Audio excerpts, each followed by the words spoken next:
सभी को राम नाम।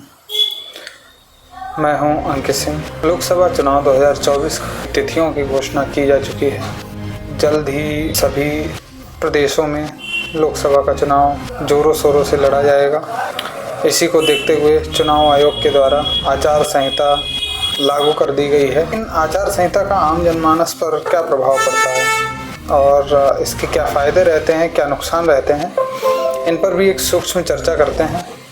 आचार संहिता चुनाव आयोग के द्वारा जब चुनाव की तिथियों की घोषणा की जाती है तब लागू की जाती है, और जब चुनाव समाप्त हो जाता है और परिणामों की घोषणा कर दी जाती है तो चुनाव आयोग के द्वारा यह समाप्त कर दी जाती है। आचार संहिता को एक प्रकार से हम कह सकते हैं कि यह नेताओं और व्यक्तियों के ऊपर कुछ ऐसे नियम लागू करती है जिससे कि व्यक्ति चुनाव के माहौल में लोगों का ध्यान न भटका पाए और एक निष्पक्ष चुनाव कराया जा सके।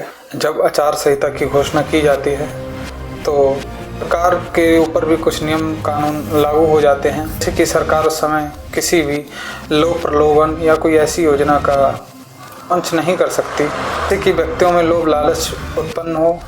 और नंबर 2 पर है, चुनाव के दौरान किसी भी ऐसे सरकारी संपत्ति का या गाड़ियों का प्रचार प्रसार के लिए नहीं प्रयोग किया जा सकता। उन्हें सिर्फ अपने आवास से कार्यालय और कार्यालय से आवास के लिए जाने के लिए ही प्रयोग किया जा सकता है। नंबर 3 पर है, राजनीतिक दलों के द्वारा कोई भी ऐसा मुद्दा ना उठाया जाए जो धर्म जाति से संबंधित हो।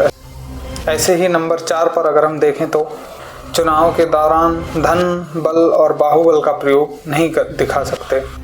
आचार संहिता लागू होने के बाद किसी भी व्यक्ति को धन का प्रलोभन या लोभ नहीं दिया जा सकता। आचार संहिता का मुख्य उद्देश्य निष्पक्ष चुनाव कराना है। तो अब आगे लोकसभा का चुनाव है, सभी का एक एक मत इस सरकार को चुनेगा। हम सभी को बिना लोभ प्रलोभन या कोई भी ऐसे लोभ लालच को देखकर मत नहीं करना है। तो चुनाव के महापर्व की सभी को बहुत बहुत बधाई। सभी से यही उम्मीद है कि सभी निष्पक्ष होकर अपना मत देंगे। बहुत बहुत धन्यवाद।